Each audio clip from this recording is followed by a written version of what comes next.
시몬아, 너를 개발하고 부르겠다. 오늘 말씀의 제목입니다. 조간신문이든 석간신문이든 한 귀퉁이에 보면 오늘의 운세 이런 코너가 있었습니다. 그래서 띠별로 해가지고 오늘의 운세를 짤막하게 기록한 게 있는데, 거기 보면 꼭 빠지지 않는 것 중에 하나가 오늘 어디 동쪽으로 가다 보면 귀인을 만난다. 이런 내용이 꼭 있어요. 귀인, 좋은 사람, 내 인생에 아주 선한 좋은 영향력을 주는 귀한 사람, 이런 만남 정말 중요하죠. 여러분들이 평생에 그런 귀인을 많이 만나시기를 주님 이름으로 축복합니다. 근데 그런 귀인 중에 우리가 가장 첫 번째로 가장 중요하게 만나야 될 분이 바로 우리 주 예수 그리스도이신 줄 믿습니다. 아멘. 오늘 예수님을 만난 여러 사람들 중에 우리는 이제 베드로라고 더 많이 익숙한데 본래 이름은 시몬이었습니다. 예수님을 만난 시몬의 이야기, 짤막하지만 이 3절의 말씀을 통해서 오늘 우리에게 주신 하나님의 말씀을 듣고자 합니다. 예수님이 시몬을 만나셨습니다. 시몬이 예수님을 찾아왔죠. 본문에서는 시몬이 예수님을 만나러 온 겁니다. 누구에 의해서? 동생에 의해서. 여기 계신 분들도 저도 마찬가지로 처음부터 예수님을 교회에 발을 들여놓고 예수님을 믿기 시작할 때에 예수님이 누구신지 다 분석하고 파악하고 확신을 가진 뒤에 내가 이분을 믿어야겠다 이러고 신앙생활을 시작한 분은 아마 안 계실 거예요. 처음에는 별로 그렇게 대수롭지 않은 이유로 친구 따라가기도 하고 친척 아니면 부모님의 영향력 아주 간혹 너무 마음이 힘든 가운데에 지나가다가 어느 예배당 건물에 십자가를 봤는데 갑자기 들어가고 싶은 마음이 들어서 기도가 나왔다 이런 분도 간혹 계시긴 하고, 어쨌든 그 시작은 다 미약합니다. 별거 아닌 계기로 시작합니다. 그런데 중요한 건 계기가 아니고 누구에 의해서 왔느냐가 아니고 우리가 만난 분이 누구냐입니다. 시몬이 지금 누구를 만났습니까? 예수님을 만났습니다. 여러분 다시 한번 축복하고 권면합니다. 주님을 만나십시오. 예배당 문지방만 밟고 가시지 말고 주님을 만나십시오. 오늘 이 시몬은 예수님을 만났기에 그의 인생에 큰 변화를 겪습니다. 이 만남 가운데에 우리가 주목해야 할 것 중에 첫 번째는 동생에 의해 시몬이 예수를 만나러 왔지만 이미 예수님이 그를 알고 계셨다는 거예요. 이것은 다른 표현으로 하면 주님이 그를 만나 주신 거예요. 요한복음 1장에는 이러한 안드레와 시몬의 만남 외에도 나다나엘이라고 하는 사람의 만남도 기록이 되어 있습니다. 그가 예수님을 처음 만나러 왔을 때 반신반의하면서 친구 때문에 억지로 오긴 했지만 나사렛에서 대단한 인물이 나겠어 이런 마음으로 왔는데 예수님이 처음 만난 나다나엘을 향해서 너는 참 이스라엘 사람이다. 네가 무화과 나무 아래 있을 때 내가 너를 보았다. 이렇게 말씀하시잖아요. 나다나엘이 자기가 예수님을 만나러 온 줄 알았는데 알고 봤더니 이미 예수님이 그를 알고 계셨고 그를 만나 주신 거였다는 거예요. 그가 어디에서 무엇을 하는 사람이었는지 그의 속사람 안의 모습이 어떤 모습인지를 이미 예수님은 다 아시고서 그를 만나 주신 거죠. 오늘 저와 여러분에게도 주님이 동일한 은혜를 주시는 줄 믿습니다. 여러분이 어떤 계기로 신앙을 시작하게 되었건 어떤 상태에서 주님 앞에 나왔건 내가 주님을 만나러 온 게 아니고 사실 주님이 여러분을 부르신 겁니다. 주님이 여러분을 만나주고 계신 거예요. 이 만남을 귀히 여기십시오. 누구 때문에 끌려서 억지로 왔으니까 누구의 간청에 마지못해서 그래 그동안 얻어먹은 것도 많으니까 내가 한번 가주자 혹시 이런 마음으로 처음에 교회에 발을 들여놓으실지 모르겠지만 그럼에도 불구하고 우리는 지금 주님을 만나고 있는 겁니다. 그리고 내가 그런 별것 아닌 이유 때문에라도 내가 거기 올 줄을 주님이 아시고 주님이 우리를 만나주고 계신 거예요. 이러한 만나주시는 주님, 우리를 부르시는 주님, 이미 우리를 알고 계신 주님과의 진정한 인격적인 만남이, 그 교제가 올해 여러분 안에 충만하시기를 다시 한번 축원합니다. 이 만남 중에서 이미 예수님은 시몬을 알고 계셨어요. 요한의 아들 시몬이구나. 구체적으로 그의 아버지까지, 그의 가정 형편까지 알고 계셨어요. 주님도 우리가 주님께 나아갈 때에 우리의 상황을 잘 알고 계십니다. 우리가 미처 다 알지 못해도, 우리가 입으로 구체적으로 나열하지 않아도 주님은 우리에게 필요한 것이 무엇인지 알고 계시다라고 성경은 말씀하고 있습니다. 그래서 제가 절반은 긍정하면서도 절반은 좀 이거는 좀 적절하지 않다 싶은 것 중에 하나가, 배우자를 위한 기도, 많이 아시죠? 배우자를 위한 기도는 구체적으로 해야 된다. 저는 이걸 좀 미신이라고 봅니다. 건강한 신학이라고 보지 않아요. 왜냐하면 배우자를 위해서 당연히 기도해야 됩니다. 일생일대의 중요한 일이잖아요.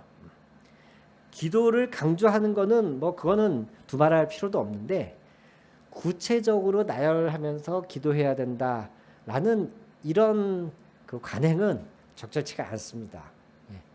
왜냐면 무슨 오디션 보는 것도 아니고요.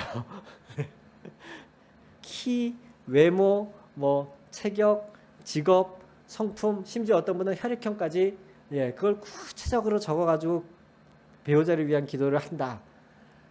더 클라이막스는 뭔지 아십니까? 그래놓고 어쨌든 하나님이 맺어주셔서 결혼도 하고 이제 기쁘게 결혼 생활을 시작했는데, 시간이 조금 지난 다음에 간혹 이런 말 하는 분이 있어요. 내가 그때 기도할 때에 키를 빼놓고 기도했더니 우리 남편 성격도 좋고 직업도 좋고 다 좋은데 내가 그때 내가 미쳤지, 내가 왜 그때 키를 빼놓고 기도했을까 이러면서, 그래서 우리 남편이 나보다 작아, 우리 아들 키가 걱정이야, 이런 분 간혹 계세요. 구체적으로 기도해야 되는데 내가 그 리스트에서 하나를 빼먹었더니 하나님이 그것만 진짜로 쏙 빼놓고 응답하셨대더라. 여러분, 이거 미신입니다. 하나님이 그런 분이 아니세요.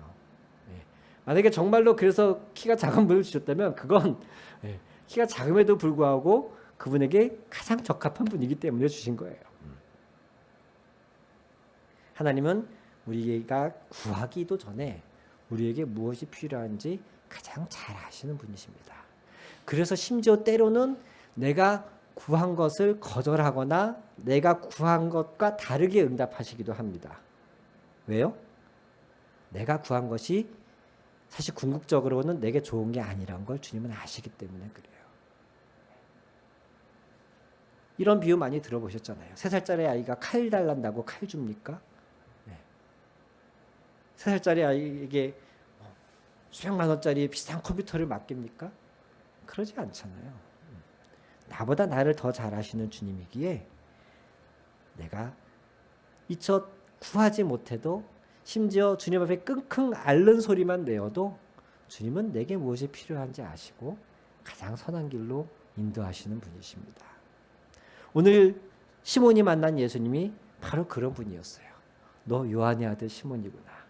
이 한마디가 모든 걸 담고 있는 거예요. 내가 너를 잘 안다. 네가 어떤 사람인지, 어떤 환경에 처해 있는지, 어떤 어려움이 있는지, 어떤 바람과 소망이 있는지, 어떤 고민이 있는지 내가 너를 잘 안다. 주님은 나보다 더 잘 아십니다.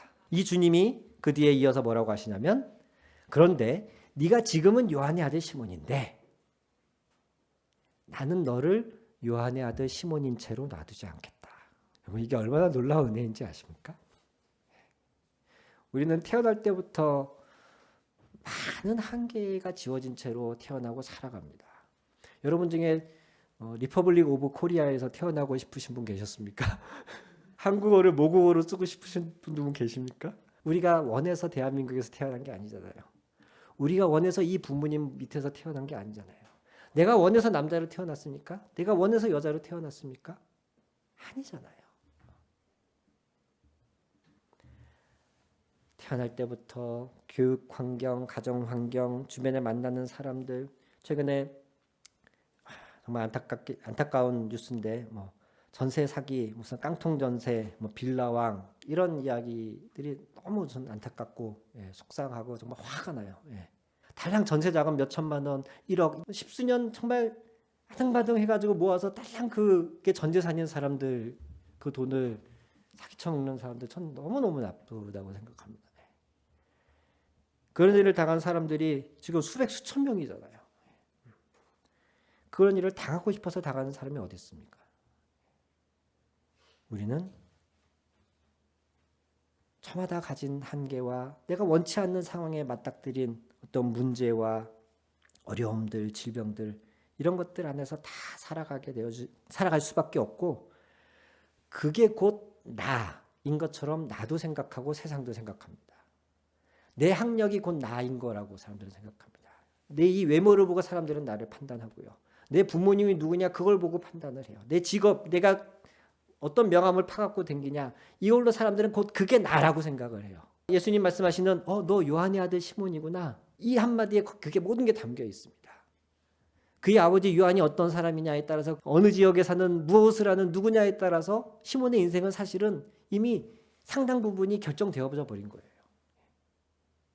근데 예수님은 곧바로 뭐라고 말씀하셨냐면 너는 이제 더 이상 요한의 아들 시몬이 아니다. 요한의 아들 시몬인 채로 내가 놔두지 않겠다. 이 말씀을 읽어서 너무 좋아요. 이제는 내가 너를 개바라고 부르겠다. 너에게 새 이름을 주고 새 삶을 주겠다. 개바는 번역한즉 바위이다. 베드로인데 곧 바위이다.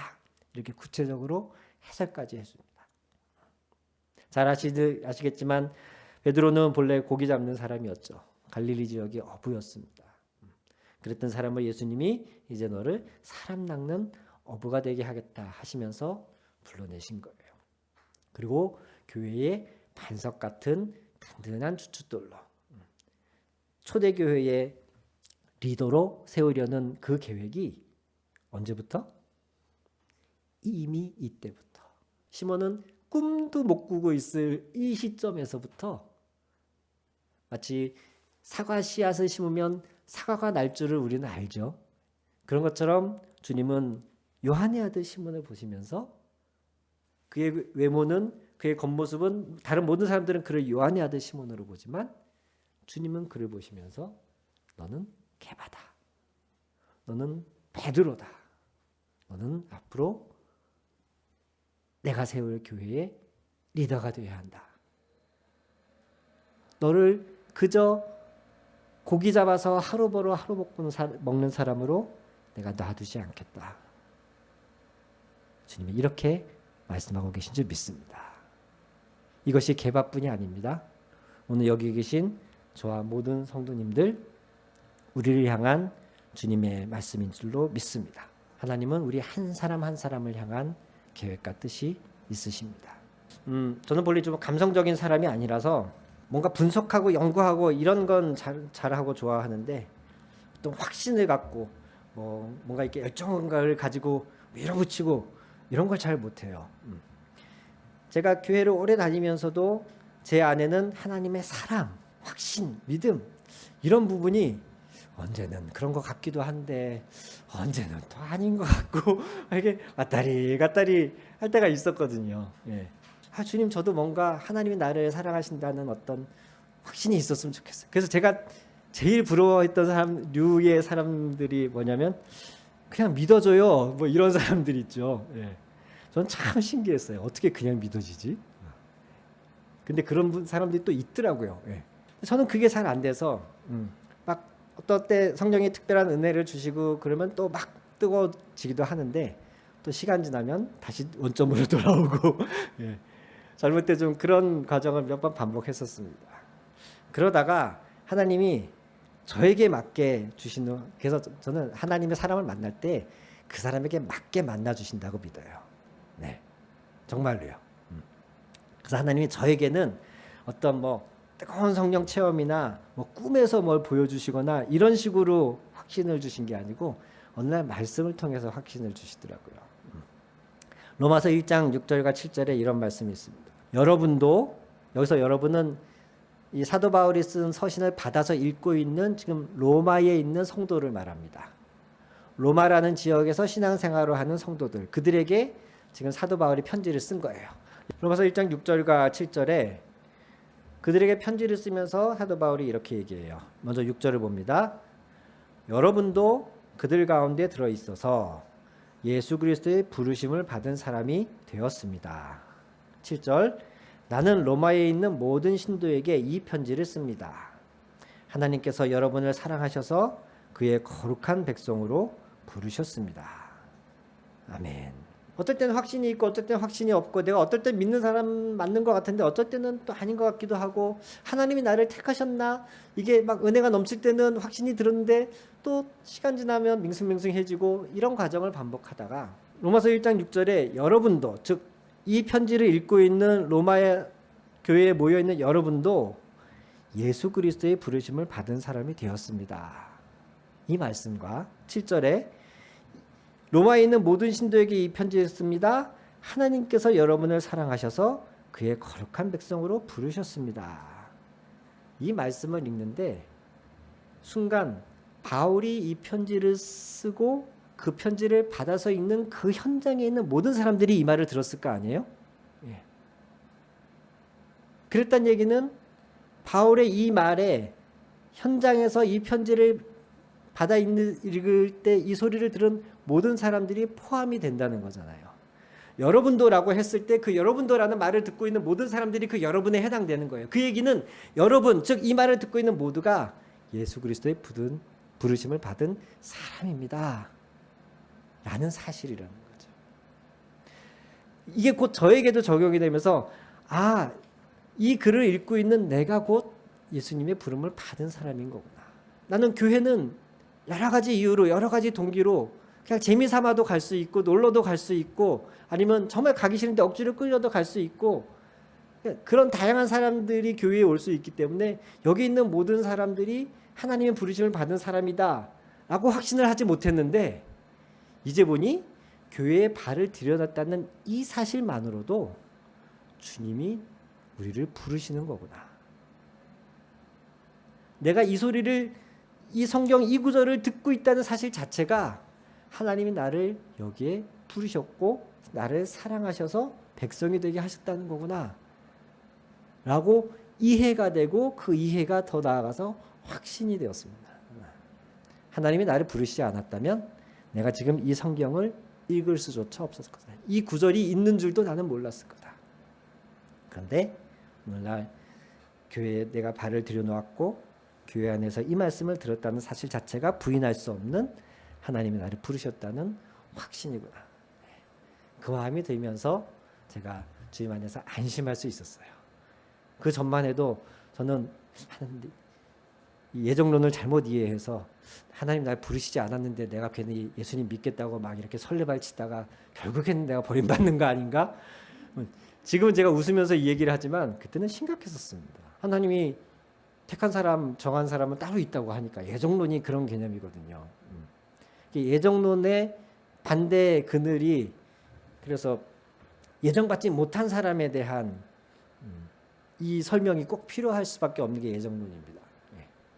근데 저는 왠지 나는 예정론에 그 부르심 받은 사람에 포함된 사람이 아닌 것 같고, 늘 나는 왠지 믿고는 싶은데 하나님이 나를 선택하지 않으셔서 가룟 유다처럼 예수님도 만나고 교회 생활도 했지만 끝내 나의 어떤 넘지 못한 죄의 한계, 이런 것들 때문에 혹시 나는 버림받을 수도 있어. 이게 그때는 너무 두렵고 너무 걱정이 됐었어요.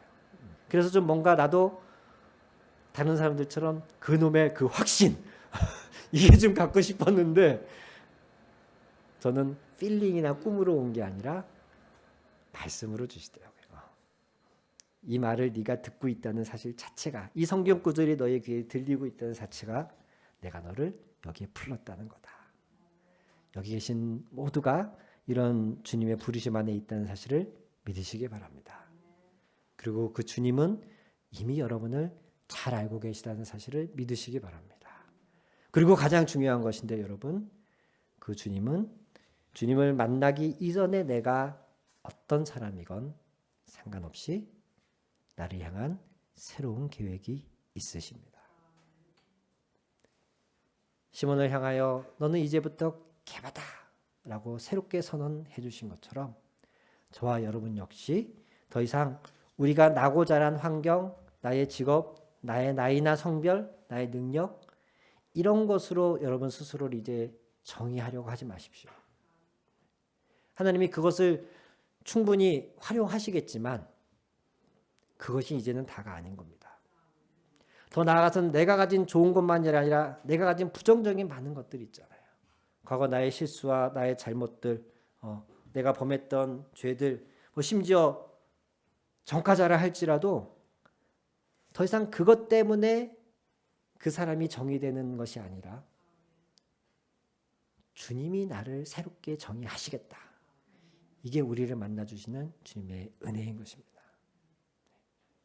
과거 어떤 가정에 아픔이 있다 할지라도 어떤 질병 때문에 몸에 어떤 장애가 남아있다 할지라도 과거에 어떤 원치 않았지만 어떤 나쁜 일에 불법한 일에 휩쓸려서 나에게 빨간 줄이 그어져 있다 할지라도 그게 곧 이젠 내가 아닙니다. 주님을 만난 이상은 이전 것은 지나갔으니 보라 새 것이 되었도다. 누구든지 그리스도 안에 있으면 새로운 피조물이니라. 믿으시면 아멘 하시기 바랍니다. 아니 꼭 믿으시고 아멘 하시기 바랍니다. 주님이 나를 더 이상 과거의 나로 지금까지 사람들의 판단하는 그 여러 기준의 나로 내버려 두지 않으시고 나를 향한 새로운 계획이 있으시다는 사실을 믿으십시오. 아멘. 우리나라의 유명한 수학자 중에 한 분이 계신데 이름이 김인강이신 분입니다. 저보다 한 서너 살 많으시더라고요. 이분이 태어난 지 2살 때 되었을 때에 소아마비를 크게 앓고 하반신을 못 쓰는 상태가 되어버렸어요. 어린 나이에. 그래서 어릴 때 집안에서 돌아다닐 때도 거적대기 밑에 깔고 이렇게 팔로 해서 기어다니는 그런 분이셨는데 그러니까 이 아버지가 너무 낙심이 되고 화가 돼가지고 맨날 술로 나를 지새우고 저 나중에 빌어먹을 저놈 키워서 뭐 하냐 어차피 빌어먹을 인생인데 이러면서 갖다 버리라고 맨날 어머니한테 이렇게 모질게 말을 하고 이런 상황에서 컸던 분이셔요. 그래도 그 어머니는 어떻게 이 아들을 좀 잘 살려보려고 공부도 시켜보고 하려고 들쳐매고 근처에 있는 시골 초등학교도 가봤는데 가는 학교마다 우리 학교에서는 이런 아이를 받을 시설이고 뭐 전혀 준비가 안 돼 있습니다. 모조리 거절당하기도 하고 그러다가 10살 되던 해에 위로 누나가 몇 명 있었는데 누나를 따라서 대전에 있는 한 재활원에 들어가게 되고 거기서 한 2년 동안 죽기 살기로 재활 받아가지고 간신히 목발을 짚고 걸을 수 있게 되었어요. 그런데 이 재활원에 최화복이라고 하는 여자 선생님이 계셨는데 원래 교직에 계시던 분이었대요. 이분이 이 김인강 아이를 눈여겨본 거예요. 그때부터 정말 지극정성으로 이 아이를 돌보면서 사람은 누구나 다 저마다 한 가지씩은 잘하는 게 있다. 그래서 격려하고 그러는 와중에 김인강 이분이 공부에 소질이 있는 걸 알고 아주 적극적으로 후원을 해주셔서 주변에 있는 중학교들을 찾아다니면서 설득을 해주셔서 중학교 때부터 제대로 된 학교를 다닐 수가 있었다 그래요. 그렇게 해서 밤이고 낮이고 할 수 있는 게 공부밖에 없어서 열심히 공부했더니 이분이 서울대학을 가게 됐고 나중에 카이스트를 거쳐서 지금은 뭐 고등과학원 저희 나라에 그런 게 있습니다. 거기서 이제 가르치고 있는데 이분이 서울대에서 이제 3학년 때쯤 되었을 때에 오랫동안 목발을 짚고 생활을 하다 보니까 그 목발하고 이 받치는 여기 옆구리 허리 쪽이 너무 오래 마찰을 하고 자극을 받아서 폐에 구멍이 나버렸어요. 그때 막 학교에서 동아리 선배를 통해 가지고 조금씩 예수님을 알아가고 이제 신앙적인 어떤 첫걸음을 뗄 그때였는데 이런 일이 딱 터지고 나니까 갑자기 하나님이 너무 원망스러웠대요. 가뜩이나 왜 나 같은 사람이 태어났는지 자기의 존재 의미에 대해서 너무나 답을 찾을 길이 없어서 고민하고 있었던, 평생을 그렇게 살아왔던 분인데 이제 좀 좋은 대학에 가고 이제 신앙생활을 좀 하고 뭔가 좀 나아지려나 싶은 찰나에 또 이런 질병이 다가오니까 그냥 모든 마음이 무너지고 내가 왜 살아야 되나 하나님을 원망하게 되는 상황이 있었다 그래요. 그때 어머니가 권유를 하셔서 어머니랑 같이 한 기도원을 가게 됩니다. 기도원에 가서 하나님한테 원망하고 한탄하고 나 같은 사람이 왜 살아야 됩니까? 한창을 기도하고 있는데 저 한 발치쯤 떨어진 곳에서 어떤 분이 찬송을 하는 소리가 그 찬송을 하시더라는 거예요. 내 모습 이대로 주 받으옵소서 날 위해 돌아가신 주 날 받으옵소서 내 모습 이대로.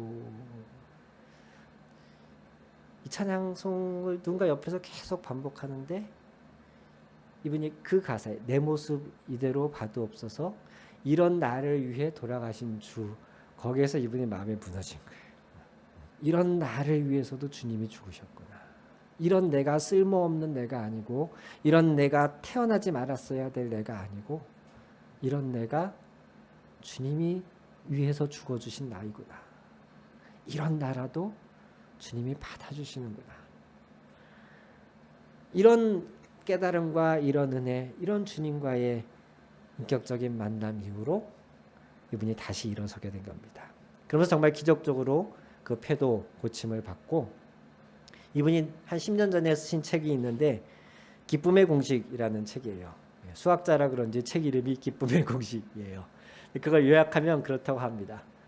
하나님의 사랑은 무한대이기 때문에 내가 세상에서 겪는 어떤 어려움이나 아픔, 고통, 문제가 있다 할지라도 그 문제가 아무리 크더라도 그 고통이 제 아무리 크더라도 무한대이신 하나님의 사랑으로 나누면 영에 수렴한다. 이해되시죠? 아무리 큰 문제라도 무한으로 나눠버리면 거의 0.0000000 되면서 영에 수렴한다는 그 책이, 그러면서 하나님이 자신을 어떻게 만나주시고 자신의 인생 가운데 어떤 은혜를 주시는지 이걸 쭉 풀어낸 기쁨의 공식이라는 책을 쓰셨어요. 난지 두 살 만에 하반신을 못 쓰는, 정말 동네 사람 모두가 저거 커봤자 빌어먹는 놈 된다 라고 했던 사람이 예수님을 믿는 한 선생님의 헌신과 기도원에서 자신을 위해서 죽어주신 예수님이다 하는 그것을, 그 은혜를 깨달았을 때에 전혀 다른 사람이 된 겁니다. 더 이상 장애인, 거렁뱅이 모두가 그를 그렇게 봤지만 예수님은 아니다 라고 말씀하시면서 그를 세계적인 수학자로, 우리나라에서 뭐 유명한 젊은 과학자상 뭐 이런 걸 포함해서 유명한 상도 몇 번 받으셨더라고요. 그의 인생이 180도 뒤바뀐 거예요. 저는 믿습니다. 저를 포함해서 오늘 여기 계신 한 분 한 분 모두가 주님이 그 이름을 바꿔주신 분이라고 믿습니다. 더 이상 내가 날 때에, 내가 자랄 때의 환경이나 나의 직업으로 규정받는 자가 아니고 하나님의 놀라운 계획을 부여받은 새 피조물 되신 것을 믿습니다. 스스로 그것을 믿으시게 되기를 주님의 이름으로 축원합니다. 이 확신이 여러분 안에 들 때까지 올 한 해 더욱 주님께 나아가십시오. 더욱 주님을 만나게 해달라고, 나도 나를 향해서 내 이름을 바꿔 불러주시는 그 주님을 만나게 해달라고 더욱 기도하십시오. 올해 2023년이 저 여러분의 일대기의 일생의 중요한 변곡점이 될 것입니다. 그 일을 위하여 하나님이 저 여러분을 오늘 여기에 모아주시고 이 말씀을 듣게 해주신 줄로 믿습니다. 아멘. 우리 같이 기도하겠습니다.